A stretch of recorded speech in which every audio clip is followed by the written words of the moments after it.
नमस्कार बच्चों, स्वागत है आप सबका हिंदी की कक्षा में। हाल पूछे और हाल बताए, संबंधों में मधुरता लाए। दूर दूर तक भेजो इसको, अपनों को यह पास बुलाए। पहचाना तुमने क्या इसको? बच्चों, यही पत्र कहलाए। तो बच्चों, आज हम लेखन कौशल्य के अंतर्गत आने वाले पत्र लेखन के बारे में जानेंगे। भले ही आज कंप्यूटर, इंटरनेट और मोबाइल का जमाना है, इसलिए पत्र का प्रयोग कम हो गया है, लेकिन आज भी पत्र का अपना ही एक अलग महत्व है। अपनी बात दूसरों तक पहुंचाने का यह सबसे अच्छा माध्यम है। बच्चों, पत्र के दो प्रकार होते हैं। पहला होता है अनौपचारिक पत्र, जिसे अंग्रेजी में इनफॉर्मल लेटर कहा जाता है। और जो पत्र रिश्तेदारों, संबंधियों और अपने दोस्तों को लिखे जाते हैं, वे अनौपचारिक पत्र कहलाते हैं। और दूसरा होता है औपचारिक पत्र, जिसे अंग्रेजी में फॉर्मल लेटर कहा जाता है। जो पत्र प्रधानाचार्य, सरकारी कार्यालय, पुस्तक विक्रेता आदि को लिखे जाते हैं, वे औपचारिक पत्र कहलाते हैं। तो बच्चों, आज हम अनौपचारिक पत्र के बारे में जानेंगे।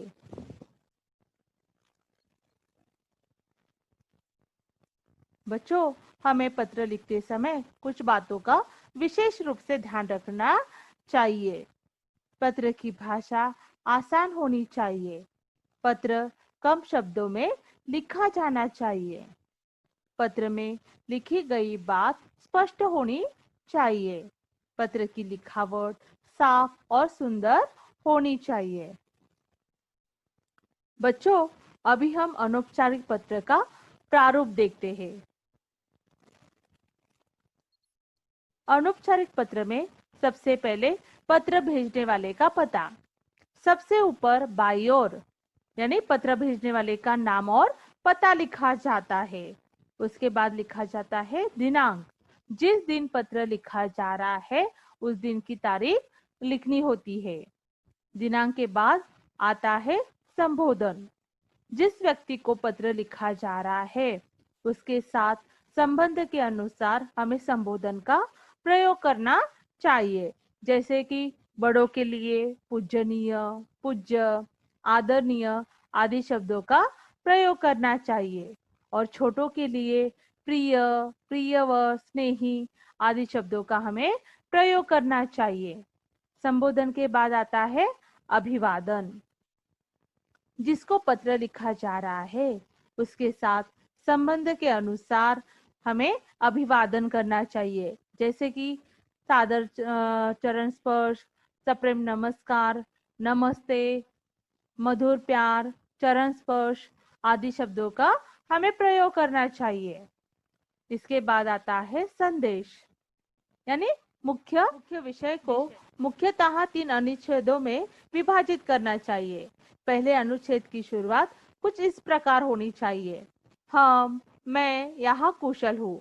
आशा करता हूँ कि आप भी वहाँ कुशल होंगे। दूसरे अनुच्छेद में जिस कारण पत्र लिखा गया है उस बात का उल्लेख किया जाता है। और तीसरे अनुच्छेद में समाप्ति से पहले कुछ वाक्य अपने परिवार व संबंधियों के कुशलता के लिए लिखने चाहिए।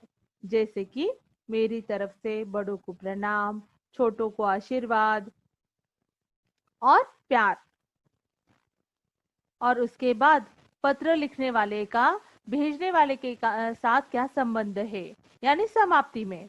तो अंत में प्रेषक का संबंध, जैसे कि आपका पुत्र, आपकी पुत्री, है ना, आपकी बेटी, आपकी नातिन या आपका पोता आदि में अपना नाम लिखना जरूरी है। अनौपचारिक पत्र की प्रशस्ति, यानी आरंभ में लिखे जाने वाले आदरपूर्वक शब्द, जैसे अभिवादन व समाप्ति में किन शब्दों का प्रयोग करना चाहिए। अपने से बड़े आदरणीय संबंधियों के लिए हमें किन संबोधन, अभिवादन और समाप्ति में किन शब्दों का प्रयोग करना चाहिए वो हम देखते हैं। संबोधन में हमें आदरणीय, पूजनीय, पूज्य, श्रद्धेय आदि शब्दों का प्रयोग करना चाहिए। बड़ों के लिए अभिवादन में हमें सादर प्रणाम, सादर चरण स्पर्श, सादर नमस्कार आदि शब्दों का प्रयोग करना चाहिए। और समाप्ति में जैसे कि आपका बेटा, पोता, नाती, बेटी, पोती, नातिन, भतीजा आदि शब्दों का हमें प्रयोग करना चाहिए। अपने से छोटे या बराबर वालों के लिए संबोधन में, अभिवादन में और समाप्ति में किन किन शब्दों का प्रयोग करते हैं वो हम देखते हैं।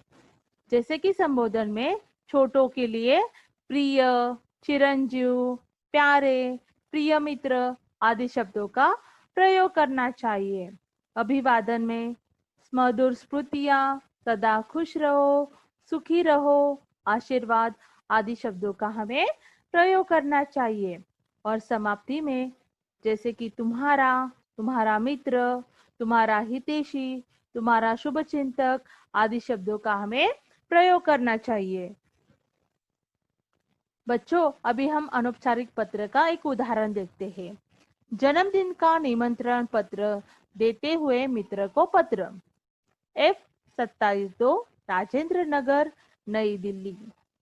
दिनांक 5 सितंबर 2020। प्रिय मित्र पुनीत, नमस्ते। मैं कुशल हूँ। आशा है कि तुम भी ठीक होंगे। इस महीने की 12 सितंबर को शाम 6 बजे मेरे जन्मदिन के अवसर पर मेरे मम्मी पापा ने गीत संगीत, खेल कूद व खान पान का प्रबंध किया है। इस दिन तुम्हें जरूर आना है। हम सब मिलकर खूब मस्ती करेंगे। अंकल आंटी को मेरा प्रणाम कहना। तुम्हारा मित्र प्रवीण। धन्यवाद बच्चों।